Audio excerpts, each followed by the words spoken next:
আমার এই ভিডিওটি পরিযায়ী শ্রমিক যারা কাজের জন্য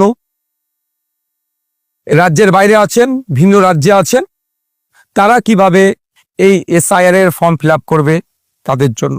প্রথমেই বলি, আপনারা আতঙ্কিত হবেন না, আপনারা চিন্তিত হবেন না। আপনাদের জন্য election commission of India guideline দিয়েছেন যারা ভিন্ন রাজ্যে আছেন বা বাইরে এই পরিযায়ী শ্রমিক হয়ে আছেন। ইলেকশন কমিশন অফ ইন্ডিয়া দুটো সিস্টেমে পরিযায়ী শ্রমিকদের ফর্ম ফিল আপের জায়গা দিয়েছে, একটা অনলাইন আর একটা অফলাইন। অনলাইনে আপনারা ইসিআই নেট অ্যাপ ডাউনলোড করে অনলাইনে সাবমিট করতে পারেন, যে ক্রাইটেরিয়া আছে সেই মতো আপনি সাবমিশন করতে পারেন, অথবা অফলাইনে বাড়িতে গিয়ে যে বিএলও গুলো বুথ লেভেল অফিসাররা ফর্ম দিচ্ছেন সেইগুলো আপনি আপনার পরিবার কালেক্ট করবে, আপনার পরিবার ফিল আপ করবে। সিগনেচারের জায়গাতে শুধুমাত্র যে বুথ লেভেল অফিসারের হাতে ফর্মটা তুলে দিচ্ছেন তিনি সিগনেচার করবেন, আর সেখানে তার আপনার সম্পর্কটা লিখবে।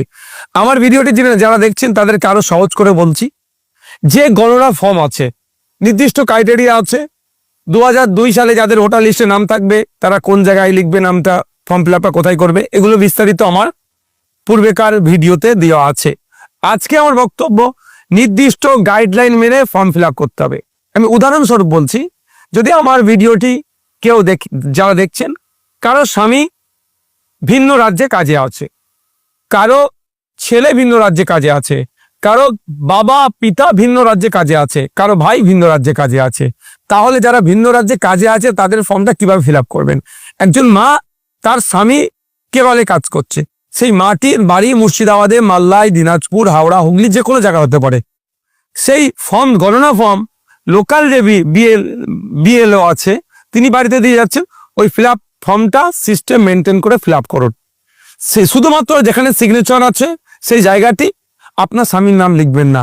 মা, আপনি ফিল আপ করে আপনি যখন জমা দিচ্ছেন আপনার নাম লিখবেন, আর আপনার স্বামী যেহেতু হয় ব্র্যাকেটের সম্পর্কটা স্বামী বলে উল্লেখ করুন।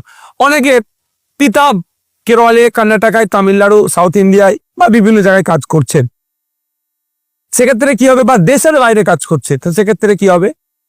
যার ছেলে বা যার পিতা ভিন্ন রাজ্যে কাজ করছে, পিতা বাইরে কাজ করছে, এখানে ছেলে, সাবালক ছেলে টোটাল ফর্ম ফিল আপ করবে। সিগনেচারের জায়গায় ছেলে তার নিজের নামটা লিখে সই করবে, আর যেহেতু তার পিতা হয় পিতার সম্পর্কটা ব্র্যাকেটে দেবে। অথবা কারো ভাই আপনার মহারাষ্ট্রে কাজ করছে, তাহলে দাদা ফর্মটা ফিল আপ করছে, দাদা টোটাল ফর্মটা ফিল আপ করবে। ইলেকশন কমিশন অফ ইন্ডিয়ার যে গাইডলাইন আছে সেই মতো ফিল আপ করার পরে যখন সই করবে, দাদা তার নামটা লিখে সই করবে, আর ওটা ভাই, এই ভাইয়ের সম্পর্কটা উল্লেখ করবে। এইভাবে করে সাবমিট করবে। আমি দেখছিলাম তৃণমূলের এক নেতা, সে বলছেন যে বাইরে থেকে চলে আসো, ফর্ম ফিল আপ করো, এইসব করে গল্প শোনাচ্ছে। এই কথায় কেউ বিভ্রান্ত হবেন না। আপনারা যে যেখানে কাজ করছেন কুশলে থাকুন, সুস্থ থাকুন চাইবো। আপনাদের কাজের জন্য আপনারা যে অর্থ উপার্জন করছেন শুধু আপনার পরিবারের চলছে না, পশ্চিমবাংলার অর্থনীতির চাকাটাও ঘুরছে, দেশের অর্থনীতির চাকাটাও ঘুরছে আপনাদের মেহনতের জন্য। তাই আপনারা আতঙ্কিত হবেন না।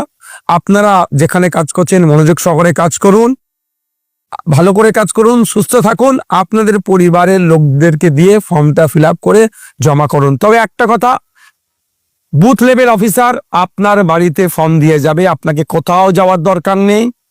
আবার বুথ লেভেল অফিসার আপনার বাড়ি থেকে ফর্মটা কালেক্ট করে নিয়ে যাবে।